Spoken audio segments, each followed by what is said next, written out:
Hello, I'm Princess Sally Acorn. We will learn about the parliamentary system. A parliamentary system or parliamentary democracy is a system of democratic governance of a state where the executive derives its democratic legitimacy from its ability to command the confidence of the legislature, typically a parliament, and is also held accountable to that parliament. In parliamentary system, citizens elect to form legislature, and then select to form executive. Countries with parliamentary democracies such as Thailand, the United Kingdom, Denmark, Sweden, and Japan, including head of government is almost always a member of parliament. Other countries, such as Ireland, Germany, India, and Italy, have included the head of government is regularly from the legislature. Parliamentarianism. Parliamentarianism is the dominant form of government in Europe, with 32 of its 50 sovereign states being parliamentarian, 10 of its 13 island states.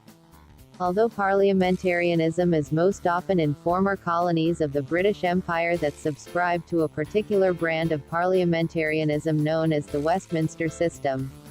The advantage of parliamentary system is adaptability, scrutiny and accountability, and distribution of power. If we find the criticisms, or disadvantages. One is the legislative flip-flopping, such as the nationalization of services during the World Wars, does have its drawbacks.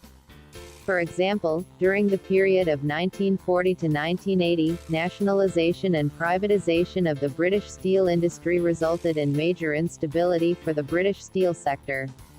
And the other is party fragmentation. According to R. Kent Weaver, he stated that, legislators are not compelled to vote against their constituents on matters of local concern. Parties can serve as organizational and roll call queuing vehicles without forcing out dissidents. He wrote a book on Are Parliamentary Systems Better? Thus, this is what the difference showed between parliamentary and parliamentarianism. Like, comment, and subscribe now on YouTube.